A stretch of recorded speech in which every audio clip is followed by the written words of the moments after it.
d'échange. Nous allons maintenant passer avec la députée de Lapinière pour environ 18 minutes. Merci, Monsieur le Président. Alors, bonjour tout le monde. Moi, je vais être plus axée sur la section C du budget, puisque c'est plus dans mes cordes, avec les dossiers pour lesquels je suis porte-parole. Donc, le premier point, c'est, les chiffres globaux sont en C6, mais on a le détail en C17 et 18.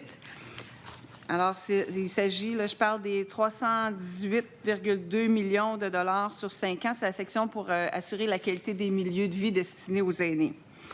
Alors, on a deux éléments là-dedans. Le premier, pérenniser le financement de l'harmonisation des CHSLD publics et privés.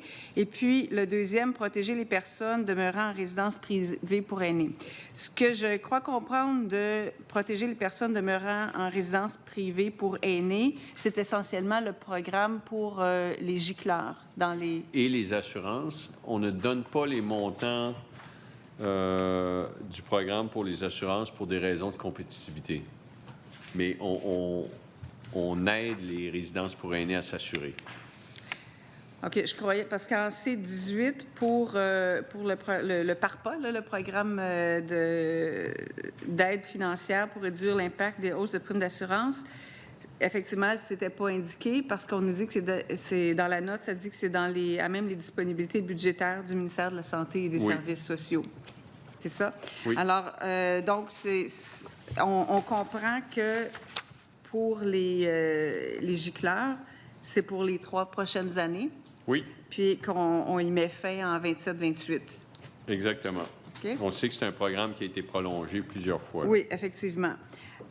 Mon autre question pour le premier élément, pérenniser le financement de l'harmonisation des CHSLD publics et privés, donc en 25-26, 50,6 millions.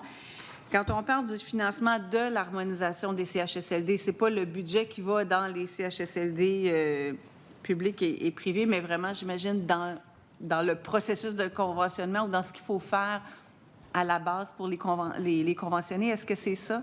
Oui, il y a de l'argent pour les conventionnements. C'est ça. Ça ne comprend pas ensuite les achats de places ou les budgets, parce qu'il y a 3 volets de financement pour les CHSLD privés conventionnés. Donc, c'est pas inclus là-dedans parce que c'est juste 50 millions, puis au nombre qu'il y a... C'est la transition, là. C'est lorsqu'un CHSLD est privé puis qu'on veut le conventionner, soit en le rendant conventionné privé ou public. Parfait, c'est beau. Ensuite, j'irai à la page C14. Rehausser le soutien à l'hébergement. Au deuxième paragraphe, on dit dans le cadre du budget 25-26, une somme de 175 millions de dollars est donc prévue sur 5 ans pour rehausser le soutien à l'hébergement des personnes ayant une déficience intellectuelle ou physique, des personnes ayant un trouble du spectre de l'autisme ou un trouble en santé mentale, des jeunes quittant les centres jeunesse ou des personnes en situation d'itinérance. Alors, 175 millions sur 5 ans, ça revient à 35 millions par année. Et je me demandais, c'est pour rehausser. Est-ce qu'on peut savoir c'est quoi le montant de base ou le montant principal? Puis si le 35 millions par an, c'est le rehaussement? Écoutez, on va faire des recherches. C'est peut-être plus une question pour les crédits du ministre Carman, mais si on est capable de vous trouver la réponse d'ici 4h30, on va vous la donner. D'accord, merci. On va lancer nos lignes vers les cabinets de la santé qui sont peut-être à l'écoute, cabinet ou ministère. Merci, parce que la raison pour laquelle je pose cette question-là, c'est parce que la description des premières personnes, là, le soutien à l'hébergement des personnes ayant une déficience intellectuelle ou physique, des personnes ayant un trouble du spectre de l'autisme ou un trouble en santé mentale, ces 4 clientèles-là, en plus des aînés, sont la clientèle des ressources intermédiaires. Puis je ne trouve pas dans le budget qu'est-ce qui va aux ressources intermédiaires. Non, là, il faudrait aller dans le budget, les livres de dépenses là, de Trésor. Mais clairement, la langue française est précise et on a choisi les mots, le mot rehausser. Alors, donc, on va essayer de vous trouver la base et poursuivons la discussion, puis dès qu'on trouve la réponse, on vous la donne. Parfait. Maintenant, j'irai en C, 18 et 19, mais en fait, on en a parlé un peu tantôt, le programme d'aide financière pour réduire l'impact des hausses de primes d'assurance. Donc, on ne met pas les montants, mais on le poursuit quand même, parce que vous avez dit pour des raisons de compétitivité ou de concurrence, on veut pas. On n'a jamais divulgué ces sommes-là. OK. Par contre, on a ce programme d'aide-là, mais à compter du 1er janvier 2027, il y aura l'harmonisation des taxes d'assurance et la TVQ. Oui. Ce qui va faire que le coût des assurances va augmenter aussi pour ces milieux d'hébergement, parce qu'ils vont passer de 9 à 9,9 Il faut que je vérifie si l'assurance... Parce que là, ici, on parle vraiment de l'assurance responsabilité des dirigeants, là. En anglais, on appelle ça DNO, là, Directors and Officers. L'assurance responsabilité des dirigeants, je ne suis pas convaincu que la hausse de taxes s'applique. On fait la vérification. On vérifie aussi, vos questions sont particulièrement précises. Alors, pointues, précises, on va trouver la réponse. Et c'est une hausse de 9 à 9,975. Si ça s'applique, effectivement, c'est 1 %. C'est ça, parce que dans la note de bas de page, en C19, ça dit que les primes d'assurance admissibles se rapportent à l'assurance des biens, à l'assurance de responsabilité civile, générale ou professionnelle, ainsi qu'à l'assurance de responsabilité civile des administrateurs et dirigeants dans le cadre des fonctions des entités admissibles. Donc ça, la dernière, c'est celle à laquelle vous faisiez référence. J'aurais l'impression que ce sera le cas pour l'assurance générale et peut-être pas le cas pour les dirigeants, mais là, je m'avance. Je vais plutôt vous donner la bonne réponse lorsqu'on l'aura. Okay. On a 2 fiscalistes là, qui sont partis sur cette question. Merci. Mais ce que je voulais mettre en lumière ici, c'est que on continue d'aider avec les hausses là, de primes. Le PARPA continue, mais à compter du 1er janvier 2027, il va quand même, en plus des hausses d'assurance qui se maintiennent, l'objectif de la mesure pour janvier 2027, c'est au niveau de l'assurance générale des particuliers. Là. La majorité des sommes ne sont pas reliées aux résidences pour aînés.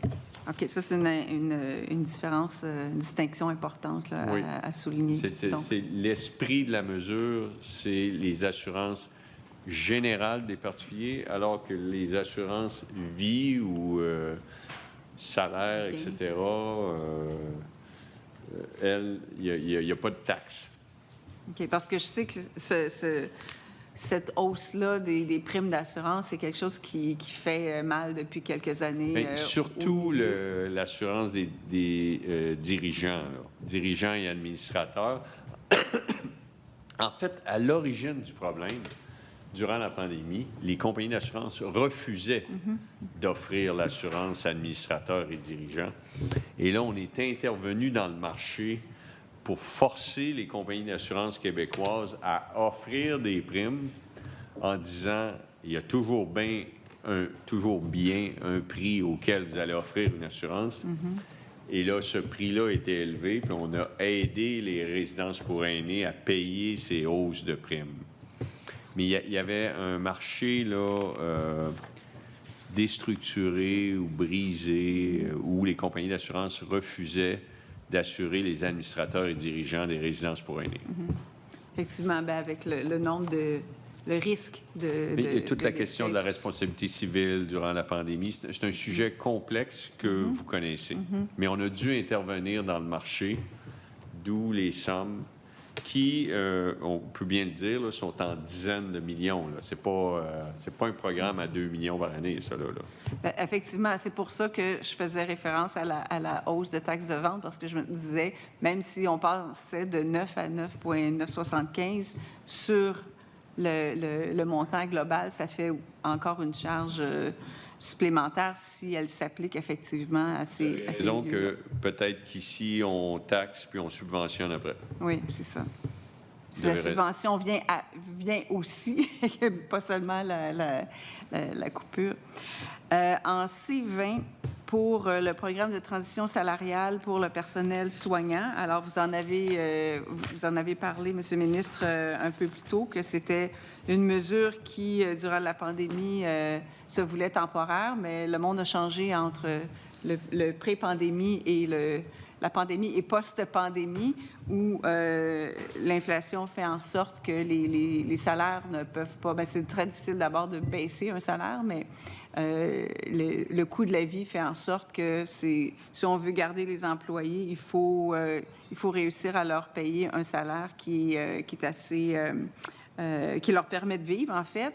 Alors, ce que je vois en C20, c'est que ce programme de transition salariale pour le personnel soignant continuerait jusqu'en 26-27, donc encore 2 ans, mais que 27-28, il n'est plus là. Est-ce que c'est bien? Est-ce que ma lecture est bonne? C'est-à-dire que d'abord, juste clarifier, ce que j'ai dit tout à l'heure, c'était, je faisais référence aux employés du secteur public qui ont reçu des primes pour travailler durant la COVID, qui sont devenus des hausses de salaire permanentes. Alors, je ne référerai pas au programme de transition salariale, mais ça aussi, certainement, puisque ce sont des résidences privées pour aînés, le fait qu'on doive les subventionner durant la pandémie, on aurait pu penser qu'après la pandémie, on arrêterait de les subventionner, et ce n'est pas le cas. Donc, mais pour clarifier, ce n'est pas de ce programme que je parlais.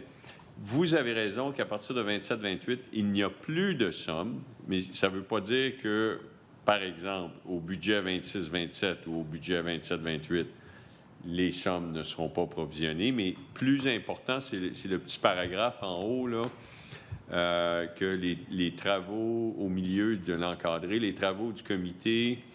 bon, attendez, là, le comité de travail, on a mis sur pied un comité de travail interministériel co-dirigé par le ministère de la Santé et des Services sociaux, le ministère des Finances, s'est fait confier le mandat d'examiner l'efficacité des programmes existants.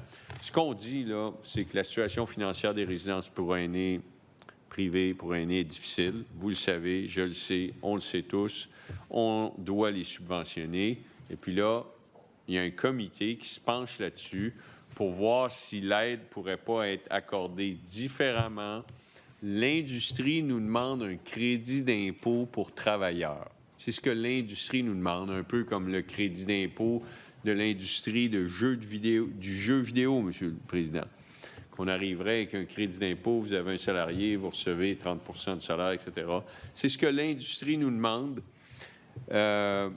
Bon, le comité étudie ces questions. C'est complexe, les résidences privées pour aînés. S'il y avait des solutions faciles, on ne serait pas obligé d'avoir 5 programmes pour les aider. Puis malgré ces 5 programmes, ils continuent d'avoir des fermetures.